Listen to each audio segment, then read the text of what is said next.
Hi అండి, అందరు ఎలా ఉన్నారు? బాగున్నారా? Welcome to hungry root by Sri అండి.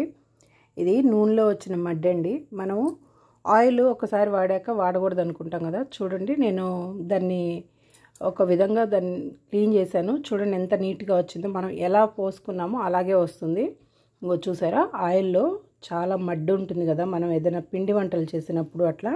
అయితే ఒక స్పూన్ కార్న్ఫ్లోర్, ఎక్కువ నూనె ఉంటే 2 స్పూన్లు వేసుకోండి. నేను కొంచెం నూనె ఉంది కాబట్టి 1 స్పూన్ వేసి చూపిస్తున్నాను మీకు.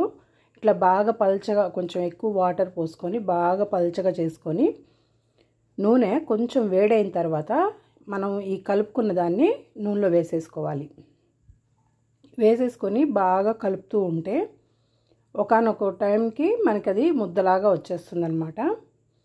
ఆ ఉన్న బ్లాక్ మొత్తం నూనెలో ఉన్న ఇదంతా అది లాగేసుకుంటుంది. మనకు అప్పుడు నూనె చాలా ప్యూర్గా వస్తుందన్నమాట.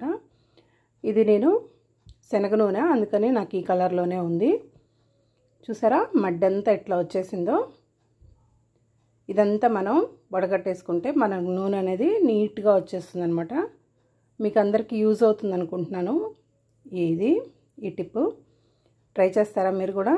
ఒకసారి ట్రై చేసి ఎట్లా వస్తుందో చూడండి. చూసారా నూనె అంతా పక్కకి ఎట్లా వచ్చేసిందో. ఇట్లా వడగట్టేసుకుంటే మడ్డి అంతా చూసారా ఎట్లా లాగేసిందో. అదంతా మనకి ఇప్పుడు నూనె అనేది ప్యూర్గా వచ్చేస్తుంది. చాలా చక్కగా మీకు అందరికీ యూజ్ అవుతుంది అనుకుంటా ఈ టిప్. ఒకసారి ట్రై చేయండి తప్పకుండా. ట్రై చేసి మీకు ఎట్లా వచ్చిందో నాకు కామెంట్లో తెలపండి. నచ్చింది అనుకుంటున్నానండి మీకు ఇది. నచ్చితే ప్లీజ్ లైక్ చేయండి, షేర్ చేయండి, కామెంట్ చేయండి అండ్ సబ్స్క్రైబ్ కూడా చేసుకోండి. థ్యాంక్ యూ అండి.